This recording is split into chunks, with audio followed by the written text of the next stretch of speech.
Hello, my dear friends. Welcome to your best study channel, Begetter of IIT and NEET. My dear friends, यहाँ पे हम लोग 11th class की physics के syllabus को cover करने वाले हैं और साथ साथ यहाँ पे IIT और नीट का भी प्रिपरेशन करते चलेंगे। माय डियर फ्रेंड्स, यहाँ पे हम लोग फिजिक्स पढ़ने से पहले कुछ फिजिक्स के अंदर मैथमेटिक्स का कुछ बेसिक टर्म अप्लाई किए जाते हैं, जिसको हम लोग मैथमेटिकल टूल के नेम से जानेंगे। और इसी मैथमेटिक्स के कुछ बेसिक टर्म को पढ़ेंगे फिजिक्स पढ़ने से पहले। उसके बाद इस बेसिक टर्म को, जो मैथमेटिकल टूल्स है जो फिजिक्स के अंदर अप्लाई किए जाते हैं, इसको कवर करने के बाद हम लोग अपने फिजिक्स के चैप्टर पे आएंगे। और ये है कि फिजिक्स के सिलेबस तो कवर करेंगे और साथ साथ यहाँ आईआईटी और नीट के बहुत सारे क्वेश्चन जो प्रीवियस ईयर में पूछे गए हैं, उस साथ साथ क्वेश्चन को भी यहाँ पे सॉल्व करेंगे और प्रैक्टिस करते चलेंगे। और आप लोगों को साथ साथ कुछ क्वेश्चन भी दिए जाएंगे जो आप लोगों को सॉल्व करनी होगी। तो चलिए आते हैं, without any delay we start our session. चलिए, मैथमेटिक्स के कुछ टर्म्स हैं जो क्या क्या अभी हम लोग कवर करने वाले हैं। अगर बात करते हैं मैथमेटिक्स के कुछ बेसिक टर्म का, तो हम लोग यहाँ पे पढ़ने वाले हैं मैथमेटिक्स का कुछ बेसिक टर्म जो फिजिक्स में अप्लाई किए जाते हैं। सबसे पहले हम लोग पढ़ेंगे ट्रिगोनोमेट्री। ट्रिगोनोमेट्री हम लोग जो 10th क्लास में पढ़कर आए हुए हैं। तो ट्रिगोनोमेट्री 10th क्लास के कुछ बेसिक होंगे और कुछ हम लोगों को 11th क्लास और 12th क्लास में जो पढ़ने हैं। कैलकुलस के अंदर भी हम लोगों को ट्रिग्नोमेट्री का कुछ पार्ट, कुछ फॉर्मूले अप्लाई किए जाते हैं, तो वहां से भी कुछ फॉर्मूले हम लोग पढ़ेंगे। और फिर 11th क्लास में भी जो ट्रिग्नोमेट्री के अंदर फॉर्मूले हैं वो भी पढ़ेंगे। तो आ जाइए, यहाँ पे हम लोग ट्रिग्नोमेट्री स्टार्ट करते हैं और ट्रिग्नोमेट्री पढ़ने के बाद हम लोग पढ़ेंगे डिफरेंशिएशन एंड इंटीग्रेशन। यहाँ पे ट्रिग्नोमेट्री का अगर बात करते हैं, अगर ट्रिग्नोमेट्री का बात करते हैं तो ट्रिग्नोमेट्री को ग्रीक वर्ड से ड्राइव्ड किए गए हैं। ग्रीक वर्ड कौन कौन से वर्ड है? 3 वर्ड्स है इसमें। जो ट्राई, फर्स्ट में आते हैं ट्राई, उसके बाद सेकेंड में आते हैं gone, on and third and last में आते हैं मेट्रॉन। कुछ बेसिक पॉइंट हम लोग जान लेते हैं। मेट्रॉन। अब बात करते हैं ट्राई। ट्राई मीन्स क्या होता है? ट्राई मीन्स अगर बात करते हैं तो try means 3 and gone means angle. Gone means अगर बात करते हैं ट्रिग्नोमेट्री में तो गॉन मीन्स होता है एंगल। एंड फिर बात करते हैं मेट्रॉन। मेट्रॉन मीन्स बात करते हैं तो इसका मीनिंग ये होता है मेजर। इसका मीनिंग ये हुआ कि ट्रिग्नोमेट्री जो होता है, एंगल और इसके साइड्स, जो भी राइट एंगल ट्रेंगल होते हैं, ट्रिग्नोमेट्री हम लोग जानते हैं कि ट्रिग्नोमेट्री पढ़ते हैं ओनली राइट एंगल ट्रेंगल पे पढ़ते हैं। और उसमें रिलेशन को, जो रिलेशन होता है वो आपके साइड और एंगल के बीच में जो रिलेशन को हम लोग, उसके रिलेशन से रेशियो को फाइंड करते हैं, उसी को हम लोग ट्रिग्नोमेट्री बोलते हैं। एक बार और सुन लेंगे। ट्रिग्नोमेट्री जो होते हैं, एंगल और साइड के बीच जो रिलेशन होते हैं, उसी के हेल्प से हम लोग उसके रेशियो को फाइंड करते हैं। इसके रेशियो को, साइड के रेशियो को, जो राइट एंगल ट्रेंगल में होते हैं। चलिए, तो अगर बात करते हैं ट्रिग्नोमेट्रिक फंक्शन में, अगर बात करते हैं सबसे पहले कि ट्रिग्नोमेट्रिक फंक्शन कितने होते हैं, तो ट्रिग्नोमेट्रिक फंक्शन का बात करते हैं तो ट्रिग्नोमेट्रिक फंक्शन आपका होता है ट्रिग्नोमेट्रिक फंक्शन का अगर बात करते हैं तो बताइए टोटल ट्रिग्नोमेट्रिक फंक्शन कितने होते हैं। अगर बात करते हैं ट्रिग्नोमेट्रिक फंक्शन का तो 6 ट्रिग्नोमेट्रिक फंक्शन होते हैं, जिसको हम लोग जानते हैं। फर्स्ट हमारा ट्रिग्नोमेट्रिक फंक्शन साइन होता है, जिसको शॉर्ट में हम लोग साइन बोलते हैं। एंड सेकेंड नंबर का बात करते हैं तो सेकेंड नंबर में हमारा होता है कोसाइन, जिसको शॉर्ट में हम लोग कॉस बोलते हैं। एंड थर्ड में होता है टेंजेंट। थर्ड में हमारा होता है टेंजेंट, जिसको हम लोग शॉर्ट में टैन बोलते हैं। एंड फोर्थ नंबर का अगर बात करते हैं तो यहाँ पे आ जाते हैं को टेंजेंट। को टेंजेंट मीन्स शॉर्ट में कॉट, कॉट बोलते हैं। फिर आते हैं हम लोग फिफ्थ नंबर का अगर बात करें तो फिफ्थ नंबर में हमारा क्या आता है बताइए। यहाँ से को टेंजेंट हो गया, सेकेंड आ जाता है। फिफ्थ नंबर का अगर बात करते हैं तो यहाँ पे हमारा आ जाएगा सेकेंड, जिसको शॉर्ट में क्या बोलते हैं, सेक बोलते हैं। एंड लास्ट और सिक्स्थ नंबर की बात करते हैं ट्रिग्नोमेट्रिक फंक्शन का, तो लास्ट और सिक्स नंबर का अगर बात करते हैं को सेकेंड, जिसको हम लोग शॉर्ट में कोसेक बोलते हैं। यही होते हैं हमारे ट्रिग्नोमेट्रिक फंक्शन। अगर बात किया जाए टोटल ट्रिग्नोमेट्रिक फंक्शन कितने होते हैं, तो टोटल ट्रिग्नोमेट्रिक फंक्शन 6 होते हैं। यहाँ तक हम लोग बेसिक है जो 10 क्लास में पढ़ चुके हैं। फिर बात करते हैं यहाँ पे राइट एंगल ट्रायंगल पे। राइट एंगल ट्रायंगल में ट्रिग्नोमेट्रिक फंक्शन का वैल्यू क्या होता है। अगर ये राइट एंगल ट्रायंगल ले लिए, यहाँ पे एक एंगल को थीटा एज्यूम कर लेते हैं, एक एंगल को थीटा एज्यूम अगर कर लेते हैं और नेमिंग कर देते हैं इसका A B and C. Angle B जो है आपका 90 डिग्री का होता है, जिसको हम लोग राइट एंगल भी बोलते हैं, जिसको हम लोग क्या बोलते हैं, राइट एंगल बोलते हैं। अब राइट एंगल का बात करते हैं तो राइट एंगल ट्रायंगल में हम लोग पाइथागोरस थ्योरम भी पढ़े हुए हैं।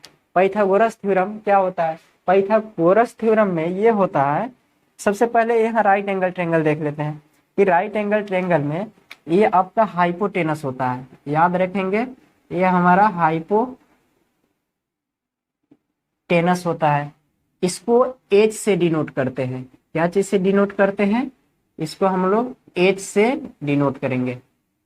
फिर बात करते हैं ये जो आपके ये थीटा एंगल है, जस्ट थीटा एंगल के अपोजिट साइड, थीटा एंगल के अपोजिट साइड, थीटा एंगल के अपोजिट साइड जो होंगे इसको हम लोग बोलते हैं परपेंडिकुलर,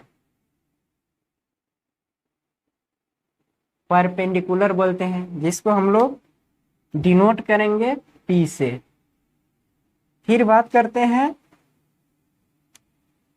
एंगल थीटा के एडजेसेंट साइड, इसके बगल के साइड, बगल के साइड अगर बात करते हैं तो इसको बेस बोलते हैं,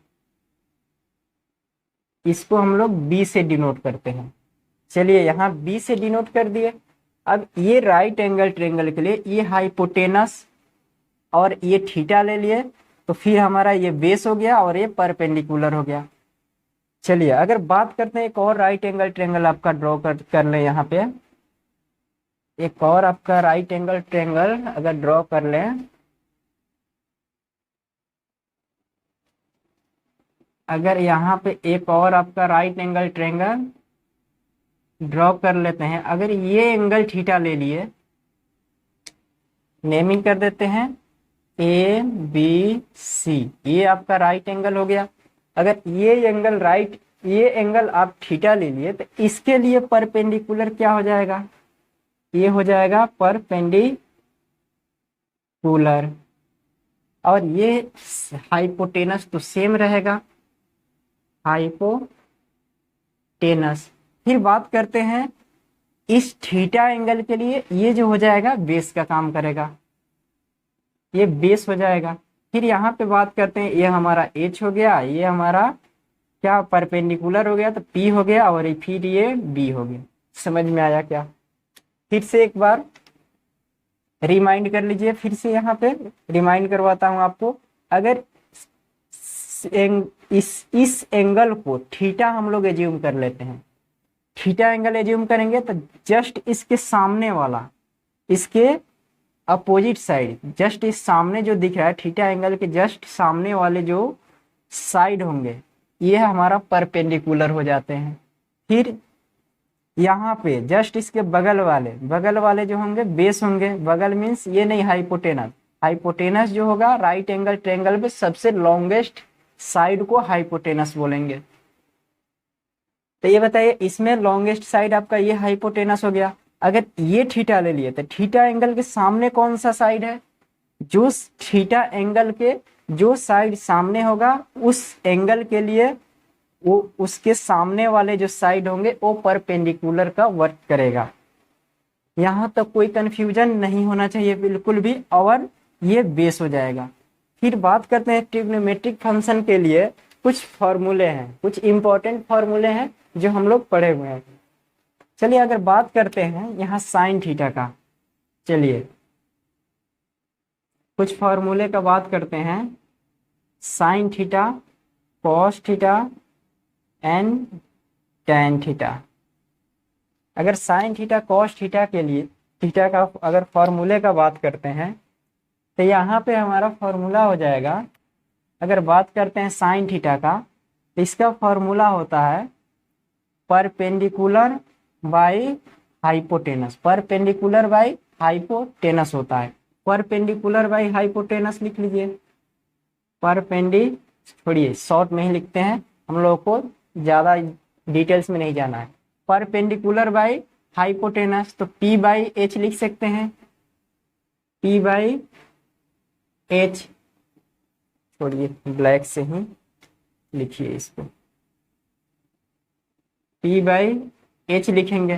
फिर बात करते हैं कॉस थीटा के लिए। अगर कॉस थीटा के लिए बात करते हैं, ये थीटा एंगल लेते हैं तो B बाई एच हो जाएंगे, B बाई एच। फिर बात करते हैं यहाँ टैन थीटा के लिए। टैन थीटा के लिए परपेंडिकुलर बाई बेस होते हैं, तो परपेंडिकुलर बाई बेस बताइए। Perpendicular by base P by B. अगर बात करते हैं इसके थ्री और ट्रिग्नोमेट्रिक फंक्शन का, तो थ्री और ट्रिग्नोमेट्रिक फंक्शन क्या हो जाएंगे, सेक थीटा। तो सेक थीटा का अगर बात करेंगे तो सेक थीटा हमारा किसके, कॉस के जस्ट अपोजिट हो जाएगा, उल्टे हो जाते हैं। तो ये बी बाई एच है तो यहाँ एच बाई बी हो जाते हैं।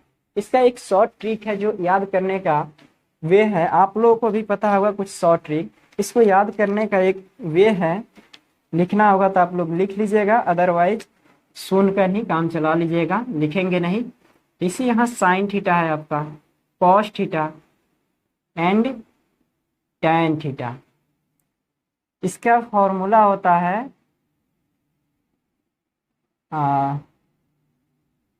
इधर लिख देते हैं। इसका फॉर्मूला होता है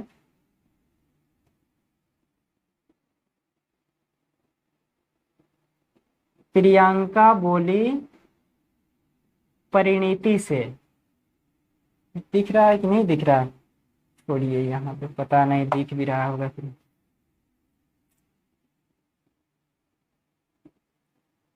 sine theta, cos theta and tan theta. इसका फॉर्मूला होता है प्रियंका बोली परिणीति से हमारा हस्बैंड विदेशी है। प्रियंका बोली परिणीति से हमारा हस्बैंड विदेशी है, ये भी बना सकते हैं। प्रियंका बोली परिणीति से हमारा हस्बैंड विदेशी है। चलिए तो ये हमारा हो जाएगा। अब बात करते हैं साइन थीटा का। साइन थीटा के लिए ये आपका P by H. Cos theta का बात करते हैं तो कॉस थीटा का अगर बात करते हैं तो B बाई एच। फिर अगर बात करते हैं टैन थीटा के लिए तो टैन थीटा के लिए आपका हो जाएगा P बाई बी।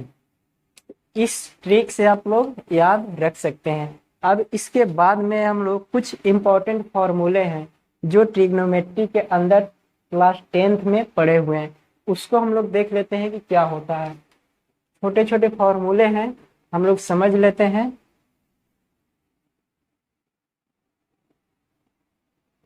छोटे छोटे कुछ फॉर्मूले हैं जिसको हम लोग समझ लेते हैं यहाँ पे, जिसे आपके हो जाएंगे sine theta equal to 1 by cosec theta. फिर बात करते हैं cos theta equal to 1/sec theta and tan theta equal to 1/cot theta, sorry cot theta, and इसी को tan थीटा एक और होता है in the terms of sine and cos, tan theta equal to sine theta by cos theta. ये हमारा कुछ फॉर्मूले हैं जिसको हम लोग पढ़े हुए हैं। फिर बात करते हैं, एक और छोटे छोटे फॉर्मूले हैं जिसका बात करते हैं sine square theta plus cos square theta equal to 1। ये भी जानते हैं हम लोग। फिर छोटे से फॉर्मूले हैं, बात करते हैं तो यहाँ से हमारा sine square theta equal to 1 minus cos square theta. फिर यहाँ कॉस स्क्वायर थीटा की बात करते हैं, cos square theta equal to हो जाएगा 1। इसको इक्वल साइन के बाद में अगर ट्रांसफर करते हैं, भेजते हैं, तो जो इधर पॉजिटिव साइन के साथ रहता है वो नेगेटिव साइन के साथ हो जाता है। इक्वल के बाद जैसे जाएगा तो अगर इधर पॉजिटिव साइन के साथ में तो उधर जाने के बाद नेगेटिव साइन के साथ हो जाता है। तो यहाँ पे हम cos square theta equal to 1 minus sine square theta, ये हमारा फॉर्मूला हो गया। अगर एक और बेसिक इसका समझ लेते हैं, जैसे यहाँ कॉस स्क्वायर थीटा को अगर यहाँ से स्क्वायरिंग हटाते हैं और इसके ऊपर में रूट लेते हैं, taking root on both side, अगर रूट इस पे लगाते हैं तो कॉस थीटा इक्वल टू हो जाएगा root under 1 minus sine square theta. Same इसी तरह sine theta equal to root under 1 minus cos square theta. चलिए, तो ये कुछ हमारे बेसिक फॉर्मूले थे जो हम लोग यहाँ तक पढ़ लिए। अब इसके बाद हम लोग पढ़ेंगे कुछ एंगल कैसे फाइंड करते हैं। जो एंगल की बात करते हैं तो एंगल कैसे फाइंड करते हैं ट्रिग्नोमेट्रिक फंक्शन के लिए। अगर ट्रिग्नोमेट्रिक फंक्शन का बात करते हैं कि ट्रिग्नोमेट्रिक फंक्शन के लिए अलग अलग एंगल का वैल्यू, अलग अलग एंगल लेने पे ट्रिग्नोमेट्रिक फंक्शन का वैल्यू फाइंड कैसे करते हैं, तो उसके बारे में बात करते हैं। तो हम लोग 10 क्लास में वो भी पढ़ चुके हैं। वो भी जब पढ़ चुके हैं तो यहाँ पे थोड़ी सी रिमाइंड करना है, हम लोगों को देख लेना है, लिखेंगे और आप लोगों को समझ लेना है, और बस और कुछ नहीं, बस यही काम करेंगे। तो चलिए अब आगे का बात करते हैं। यहाँ तक तो पढ़ लिए, अब आगे की बात करते हैं। तो आ जाइए, हम लोग पढ़ेंगे कुछ ट्रिग्नोमेट्रिक फंक्शन के लिए अलग अलग एंगल पे उसका वैल्यू कैसे फाइंड करते हैं। चलिए तो आते हैं अब ट्रिग्नोमेट्रिक फंक्शन के लिए अलग अलग एंगल पे वैल्यू क्या होता है।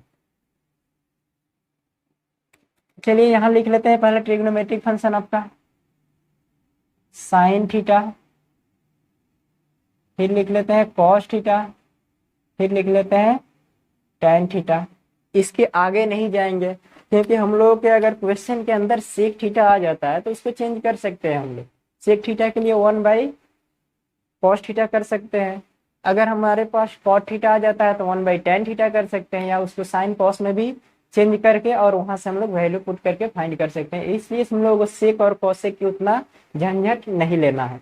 तो आ जाते हैं, हम लोग 3 ही पढ़ेंगे यहाँ पे। अगर बात करते हैं 3 का, तो चलिए यहाँ अगर बात करते हैं 3 ही फंक्शन के लिए, चलिए 3 ट्रिग्नोमेट्रिक फंक्शन के लिए अगर वैल्यू का बात करते हैं तो देखिए यहाँ पे 3 के लिए अगर बात करते हैं,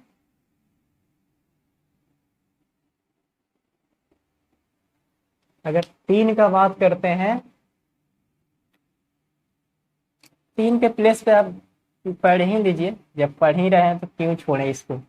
अब tan थीटा के लिए tan थीटा cot थीटा हो गया, cot के बाद sec थीटा, फिर cosec थीटा। पढ़ ही लेते हैं, जब इतना पढ़ रहे हैं तो इसको क्यों छोड़ें, साथ में कर ही लेते हैं।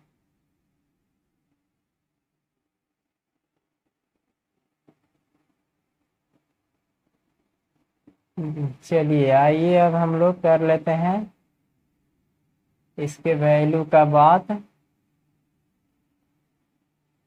जो 10 क्लास में भी पढ़े हुए हैं और उसमें एक दो ठो एंगल जो होंगे वो ऐड हो जाएंगे, ठीक है। तो एक दो एंगल क्या ऐड होंगे, जो 37 डिग्री का वैल्यू ऐड होंगे और 53 डिग्री का वैल्यू ऐड होंगे और 180 डिग्री का वैल्यू ऐड होंगे। जो हम लोग पढ़े हुए थे 90 डिग्री तक, 0 डिग्री से लेकर 90 डिग्री तक हम लोग पढ़ चुके हैं, लेकिन हम लोग 90 डिग्री के बाद में नहीं पढ़े हुए हैं। चलिए यहाँ बात करते हैं, अगर बात करते हैं एंगल की, तो आ जाइए यहाँ पे हम लोग ले लेते हैं 0 डिग्री, यहाँ ले लेते हैं 30 डिग्री, यहाँ ले लेते हैं बोलिए 45 डिग्री, यहाँ ले लेते हैं 45 डिग्री हो गया 60 डिग्री, फिर यहाँ ले लेते हैं 90 डिग्री, फिर 37 डिग्री, फिर बात करते हैं 37, 53 डिग्री और यहाँ पे ले लेते हैं 180 डिग्री। चलिए ये हमारा एक्स्ट्रा रह गया, तो एक्स्ट्रा के लिए क्या करेंगे, इसको छोड़ देंगे वैसा है। चलिए अगर बात करते हैं यहाँ पे साइन थीटा का, तो साइन थीटा का, तो यहाँ थीटा का वैल्यू अगर 0 डिग्री लेते हैं, अगर थीटा का वैल्यू साइन के लिए 0 डिग्री लेते हैं, तो बोलिए क्या होता है, साइन 0 डिग्री का वैल्यू क्या होता है, बोलिए। साइन 0 डिग्री का वैल्यू का बात करते हैं, तो साइन 0 डिग्री का वैल्यू 0 हो जाता है, साइन 0 डिग्री का वैल्यू 0।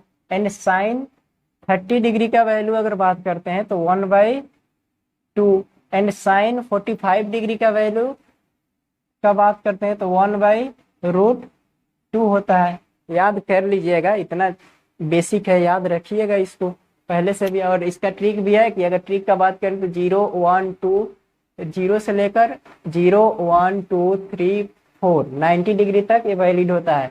4 तक यहाँ पे 4 तक हम लोग डिजिट लिख देंगे, उसके बाद क्या करेंगे, सबको 4 से डिवाइड कर देंगे, उसके बाद सबके ऊपर स्क्वायर रूट लगा देंगे, उसके बाद में वैल्यू फाइंड कर लेंगे। तो हम लोगों को ट्रिक पढ़े हुए थे 10 क्लास में, तो इसे भी करके अगर नहीं याद होगा तो कर सकते हैं, लेकिन इसको याद रखिएगा। चलिए अब बात करते हैं 60 डिग्री का, तो साइन 60 डिग्री का वैल्यू बोलिए √3/2, √3/2 होता है और 90 डिग्री का वैल्यू 1 होता है। फिर बात करते हैं, यहाँ पे आ जाते हैं कॉस के लिए, तो कॉस के लिए आपके पास 2 ऑप्शन है, या तो इसको अपोजिट से लिख दीजिए, समझे, अपोजिट से लिख दीजिए। चलिए अपोजिट से ही लिख देते हैं, तो कॉस 0 डिग्री का वैल्यू आपका हो गया 1 एंड कॉस 30 डिग्री का वैल्यू √3/2 एंड 45 तो बिल्कुल मिडिल में है, बीच में है, तो वो तो वैल्यू चेंज होगा नहीं, सेम ही रहेगा। तो आ जाइए 45 डिग्री का वैल्यू 1/√2, कॉस 60 डिग्री का वैल्यू 1/2 एंड कॉस 90 डिग्री का वैल्यू 0। अब बात करते हैं tan थीटा का। अब tan थीटा का वैल्यू का बात करते हैं, तो बताइए tan थीटा का वैल्यू क्या होता है, tan 0 डिग्री का वैल्यू बोलिए। tan 0 डिग्री का वैल्यू हम लोग पढ़े थे यहाँ पे है आपका अभी, कि tan theta equal to sine by cos, sine by cos होता है। तो इस टू वैल्यू जो है sine theta and cos theta के लिए जो 2 वैल्यू ये अलग अलग फाइंड किए हैं, तो उसी तरह हम लोग tan थीटा का साइन और कॉस है, तो इसके रेशियो फाइंड कर लेंगे। साइन कॉस का जितना थीटा लेना है, आप 30 डिग्री लीजिए, 0 डिग्री लीजिए या 45 डिग्री लीजिए, थीटा का वैल्यू लेकर और इसका रेशियो फाइंड कर लेंगे, तो यहाँ से हमारा tan थीटा का वैल्यू फाइंड होते चला जाएगा। अब बात करते हैं यहाँ पे, बोलिए tan थीटा, तो साइन बाई कॉस होता है साइन 0 और cos 1, sine by 0, 0/1 0, tan 0 degree का वैल्यू 0 होता है। और उसी तरह tan 30 डिग्री का वैल्यू 1/√3। फिर बात करते हैं tan 45 डिग्री का वैल्यू 1 और tan 60 डिग्री का वैल्यू √3 एंड tan 90 डिग्री का वैल्यू का बात करते हैं तो 1/0 अनडिफाइंड हो जाते हैं, अनडिफाइंड होते हैं, अनडिफाइंड।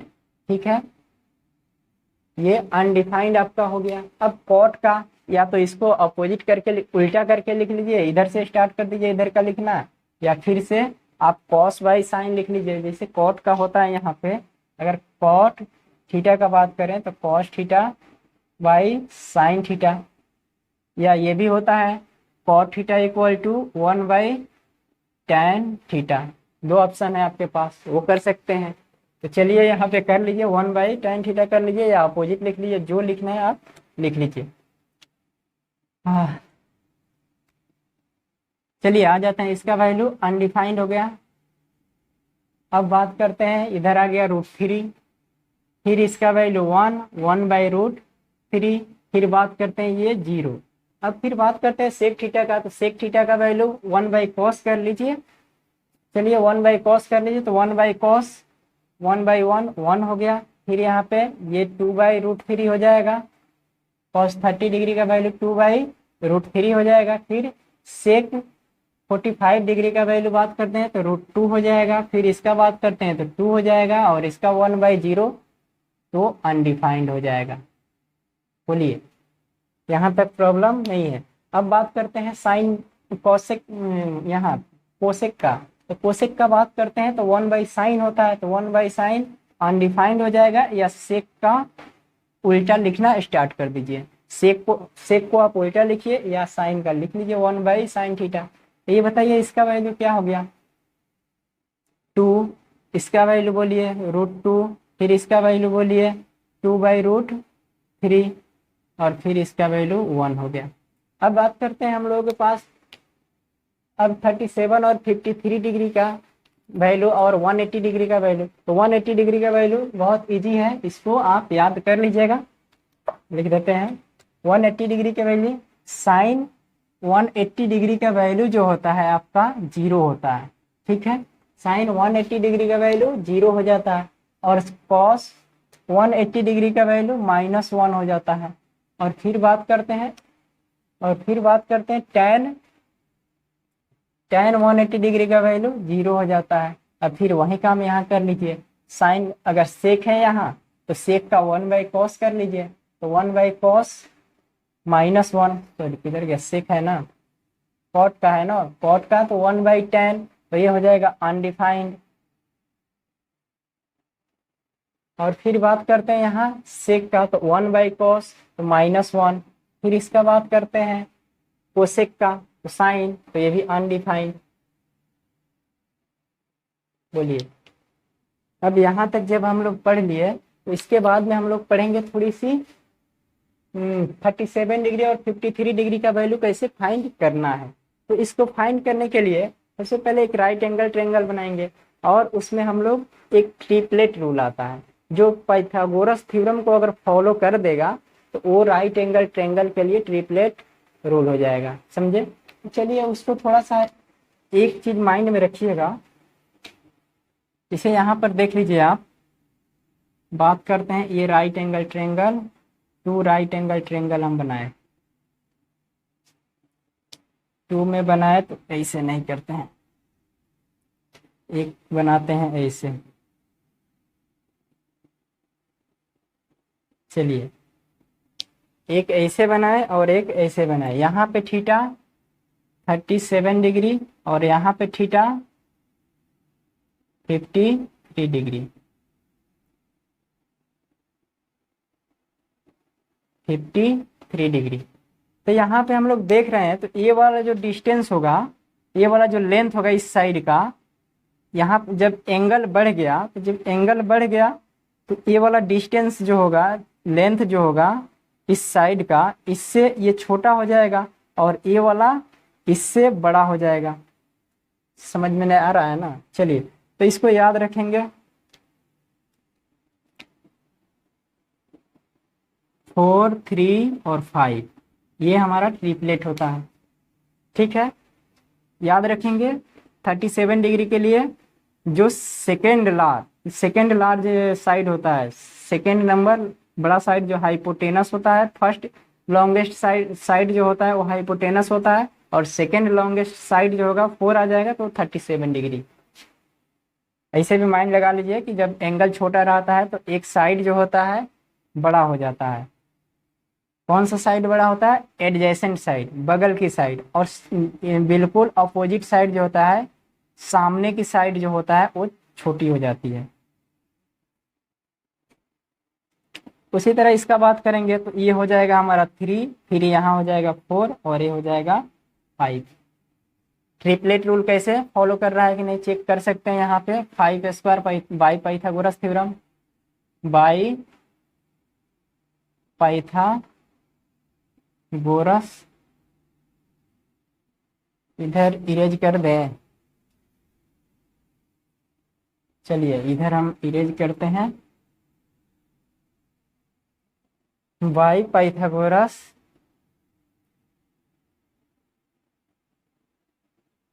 थ्योरम से अगर इसको प्रूफ कीजिएगा क्या होता है?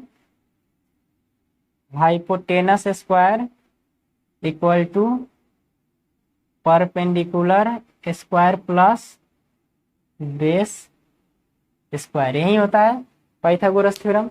अब बात करते हैं यहाँ पे, देखिए 5, तो 5 स्क्वायर इक्वल टू हो गया आपका 3 स्क्वायर प्लस 4 स्क्वायर, यहाँ 25 इक्वल टू 9 प्लस 16 इक्वल टू 25। अगर बात करते हैं LHS का, LHS इक्वल टू RHS, ये प्रूफ हुआ क्या? ये हमारा प्रूफ हो गया। तो ये ट्रिपलेट रूल को फॉलो कर दिया, क्योंकि यहाँ पे पाइथागोरस थ्योरम को फॉलो कर रहा है तो ये ट्रिपलेट बना रहा है। ट्रिपलेट मीन्स पाइथागोरस थ्योरम को फॉलो कर दिया तो ट्रिपलेट बनाएगा। चलिए अब बात करते हैं यहाँ पे, अब 37 डिग्री का बात करते हैं। तो यहाँ पे बात करते हैं साइन 37 डिग्री का। बोलिए अब ये थीटा का वैल्यू 37 हो गया, तो थीटा का वैल्यू 37 है, क्या इसका फॉर्मूला था? प्रियंका बोली परिणीति से हमारा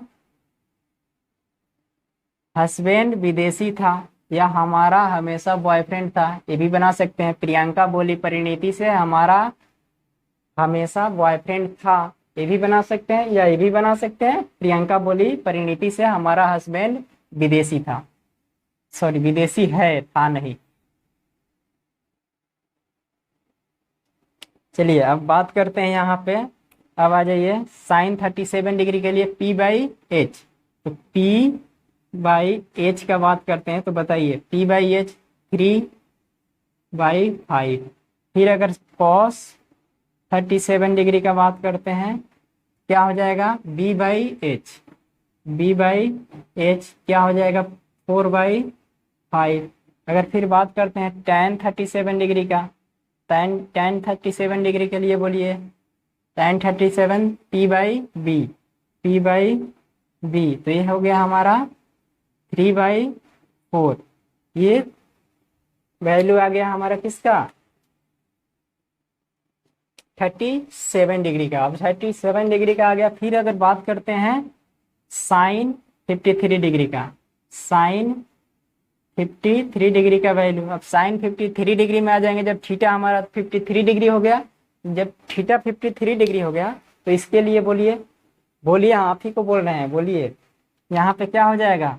साइन 53 डिग्री, साइन 53 डिग्री का वैल्यू हो जाएगा P बाई एच, तो 4/5। फिर अगर कॉस 53 डिग्री का बात करते हैं तो B बाई एच, तो 3/5। फिर अगर tan का बात करते हैं, tan 53 डिग्री का वैल्यू, तो tan 53 डिग्री का वैल्यू क्या होगा? खुद से बोलिए, खुद से, आप ही को बोल रहे हैं, दूसरे को नहीं बोल रहे हैं। तो यहाँ पे बोलिए, खुद से बोलिए क्या होगा यहाँ पे? tan 53 डिग्री का वैल्यू P बाई बी, तो 4/3। अब मेरे पास आ गया 6 वैल्यूज, एक आ गया साइन 37, कॉस 37 और टेन 37, उसी तरह साइन 53 और कॉस 53 और टेन 53। अब वैल्यू को पुट कर दीजिए, जो आपका आया वही वैल्यू हो गया। चलिए अब बात करते हैं, यहाँ पे आपका वैल्यू क्या आ गया, साइन 37 डिग्री का वैल्यू देखिए 3/5, और कॉस 37 डिग्री का वैल्यू 4/5। फिर बात करते हैं टेन 37 डिग्री का वैल्यू, बोलिए 3/4। सेम अब बोलिए यहाँ टेन के लिए 4/3। फिर अगर बात करते हैं सेक के लिए, तो सेक के लिए क्या हो जाएगा, कॉस का अपोजिट 5/4। फिर अगर बोलिए कोसेक का, तो 5/3। चलिए अब बात करते हैं 53 डिग्री के एंगल पे। 53 डिग्री के एंगल के लिए साइन 53 डिग्री का वैल्यू बोलिए 4/5। फिर कॉस 53 डिग्री का वैल्यू बोलिए 3/5। फिर टेन 53 डिग्री का वैल्यू बोलिए 4/3। अब बात करते हैं हम लोग कॉट का टेन का अपोजिट कर दीजिए 3/4, इसका रेसिप्रोकल ले लीजिए। फिर यहाँ कॉस का रेसिप्रोकल ले लीजिएगा, तो सेक का हो जाएगा 5/3। फिर ये हो जाएगा 5/4। तो ये हम लोग वैल्यू फाइंड करने का वे सीख लिए, कैसे वैल्यू फाइंड करना है। हमको इसमें एक्स्ट्रा सीखने की मौका क्या क्या मिला कि 37 डिग्री का वैल्यू कैसे फाइंड करेंगे, 53 डिग्री का वैल्यू कैसे फाइंड करेंगे। फिर हम लोग और क्या एक एक्स्ट्रा सीखे, 180 डिग्री का वैल्यू क्या होता है, इतना समझ लिए। अब फिर हम लोग नेक्स्ट लेक्चर में कुछ और टीगो का इम्पोर्टेंट फॉर्मूले को पढ़ेंगे, जो हमारे 11th क्लास के होंगे। ये तो फिलहाल अभी हम लोग पढ़ लिए जो बेसिक था, जो 10 क्लास में पढ़े हुए थे पहले से। एक एक्स्ट्रा इसमें हम लोग जाने 37 डिग्री, 53 डिग्री और 180 डिग्री। 10 क्लास में हम लोग पढ़े थे 0 डिग्री से लेकर 90 डिग्री तक। अब इसकी हेल्प से हम लोग आगे के लेक्चर में ये जानेंगे कि जैसे मान लीजिए साइन 120 डिग्री का वैल्यू, कितना हम लोग वैल्यू याद कर सकते हैं, नहीं याद कर सकते हैं। तो साइन 120 डिग्री का वैल्यू कैसे फाइंड करना है, साइन 420 डिग्री का वैल्यू कैसे फाइंड करना है, साइन 360 डिग्री का वैल्यू कैसे फाइंड करना है, फिर साइन 240 डिग्री का, साइन 150 डिग्री का, टेन 150, कॉट 420 डिग्री का वैल्यू कैसे फाइंड करेंगे। तो इसको जानने के लिए नेक्स्ट लेक्चर की इंतजार कीजिए, वो भी आपकी बहुत जल्द लेक्चर आ जाएगी, और उसको आप देखिए। और कैसे हम लोगों को आगे बढ़ते जाना है, कैसे हम लोगों को मैथमेटिक्स के हेल्प से फिजिक्स को समझने में बहुत ईजी हो जाएगा। इतनी ईजी वे में हम लोग पढ़ेंगे कि लगेगा ही नहीं कि आप फिजिक्स पढ़ रहे हैं। ओनली 11th क्लास की फिजिक्स ही नहीं पढ़िएगा, साथ साथ आप IIT और नीट का भी प्रिपरेशन इतने अच्छे तरीका से कर लीजिएगा यहाँ से, कि आप जब एग्जाम सेंटर पे जाइएगा, एग्जाम हॉल में बैठिएगा, तो आप क्वेश्चन देखिएगा और तुरंत माइंड में आएगा।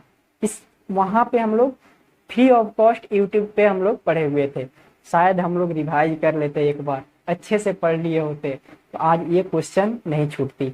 ये अगर आप अच्छे से यहाँ प्रिपरेशन करके जाते हैं, तो ये मेरी गारंटी है कि एक भी क्वेश्चन आप छोड़कर नहीं आओगे। चलिए आ जाइए, अब नेक्स्ट लेक्चर में फिर मिलते हैं कुछ इंपॉर्टेंट फॉर्मूले के साथ। Thank you so much.